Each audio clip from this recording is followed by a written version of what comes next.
Right then, this is a walk around video for a really fabulous looking car. This is a Honda CR-V 1.6 EX diesel automatic. It's covered 55,000 miles. Finished in white, which always looks good on these cars, but it's also got these lovely 19-inch alloys, side steps, rear spoiler, and it's on a private plate V200ROY, which is coming with the car. So that's worth quite a bit of money actually. But it is there, it's on the car, and it'll stay on it as well. Front of the car, really clean and tidy. Light cylinders all good. Bumper's very clean. Bonnet likewise, very, very clean indeed. Can't see any obvious sort of stone chips. There will be something somewhere surely, but nothing immediately obvious. Near side of the car, lovely and smooth in the panels.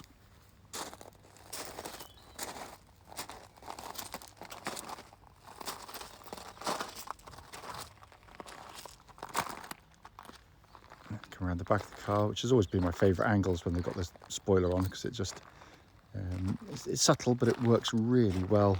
Bumper corners all very tidy. Around to the offside, driver's side, again absolutely mirror smooth in the panel work.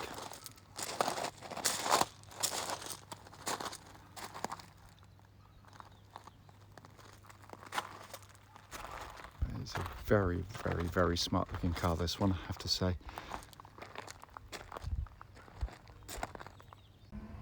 Let's come into the boot area. Obviously electric boot, as you can see, working perfectly. Massive boot, absolutely cavernous. Nice to see. Load liner fitted into the car, which means the carpeted area underneath is pretty much as new. It's in just lovely condition back here. Coming into the back of the car now, greeted with absolutely tons of leg room. They're incredible. Leatherwork again has been kept really nicely for, essentially they are family cars and quite often can be very heavily used, but this one's lovely condition. Come to the front on the passenger side, again all very clean and tidy. Passenger seat there, again not really been used an awful lot. Finally coming on the driver's side, door card again all very clean. Footwell areas likewise lovely and clean as well.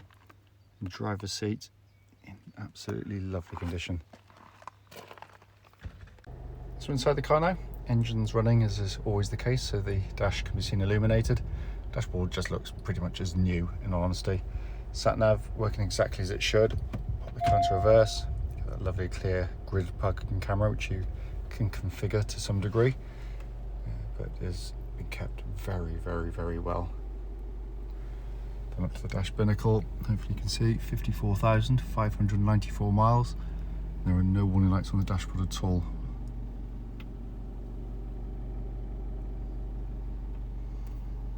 Finally, just to show you, owner's manual pack and lock and wheel nut key are both here and present with the car. Right then, this is a road test video, and this is for a Honda CR-V 1.6 EX diesel automatic. This particular car is registered, as you know, on a private plate, V200ROY, R-O-Y, and with a mileage of 54,589 recorded. The reason we do all of our videos, and especially actually this road test section, is basically to ensure that anyone that's looking at any of our cars online actually gets to see the car advertised in operation.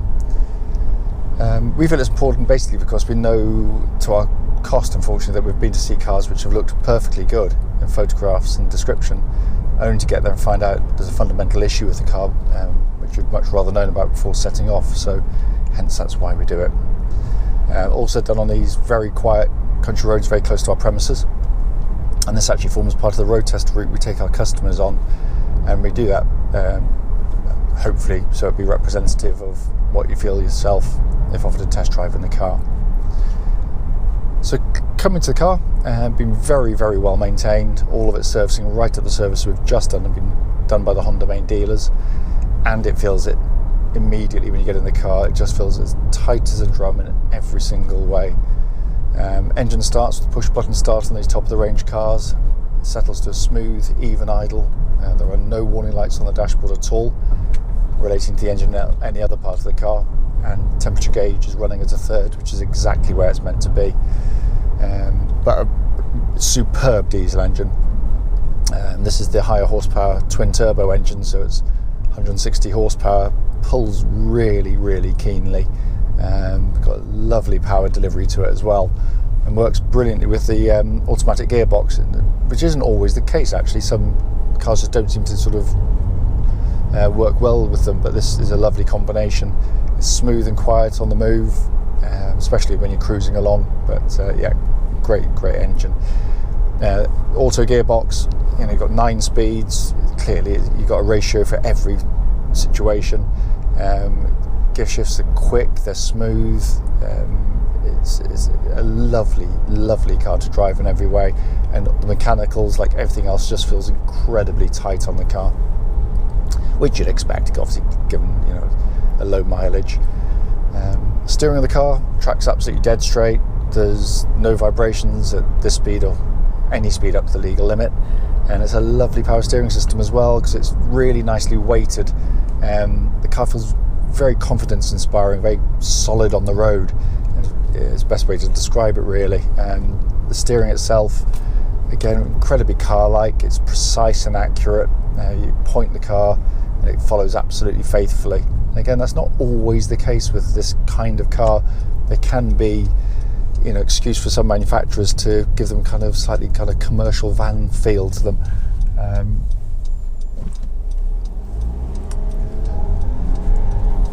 Let's put away a bit quicker, get away from the car behind.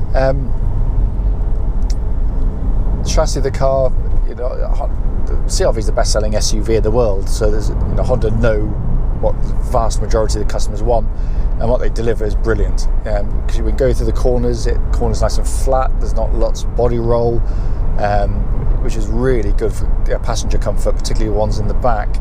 But also gives you a very compliant, very well judged ride. It's as I said, suspension is all about compromise, but what they've come up with, I think, is absolutely superb. It really is.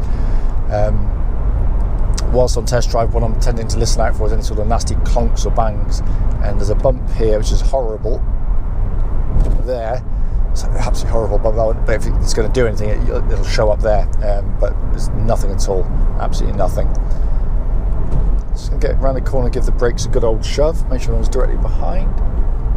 Doesn't seem to be, but very powerful indeed. Instant bite, no pulsing, no vibrations coming back through the brake pedal, so all in very fine order. It's finally coming inside the car. It's just lovely condition in here, and just a really nice place to sit and operate a car, actually, I have to say.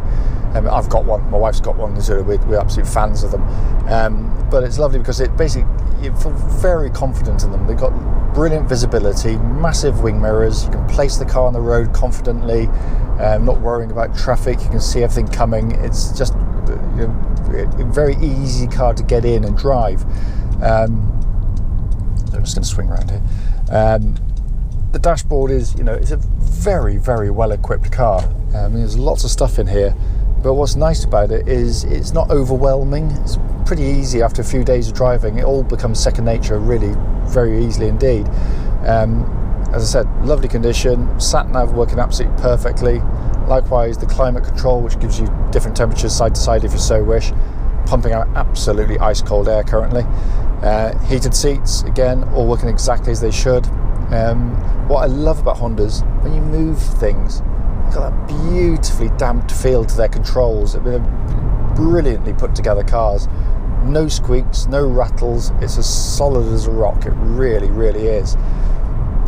Dash binnacle in front, again, typical Honda, nicely detailed, black on white, looks absolutely superb, or white on black, whichever way you want to look at it. The detailing's nice, it's easy to read, and it's not over fussy and overdone. Steering wheel, which looks as though it's got absolutely no wear in it at all. Again, nice small diameter, leather bound steering wheel, and all the functions working exactly as they're meant to. One button that you won't find in any Honda car is a four-wheel drive button, because it is four-wheel drive, but it does it all for you. Again, Honda in their wisdom that worked out very quickly that most people would be doing as I am today, driving in conditions where you just don't need four-wheel drive on. So the problem with permanent four-wheel drive cars, of course, is the fact that it's on continually, so you're going to get through your tyres more quickly. You're going to certainly put more fuel in the car, and it's going to put more mechanical stress through it as well.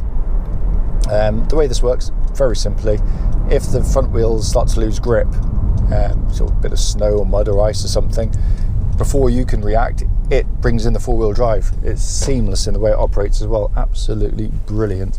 You know, I know because it's on ours, and you know we actually have to use it on sort of muddy pitches when we're pulling the caravan along. Its simplicity also, by the way, gives it its reliability, because you know we've been selling Hondas now for over 30 years using this system and never ever touched a four-wheel drive system on one of them, so it is very robust indeed. As I said at the start of the video, I mean, it is only brief, just to show the car operating. It drives absolutely beautifully. It really is a joyful car to drive. If you've got any questions though, don't hesitate, do give us a call.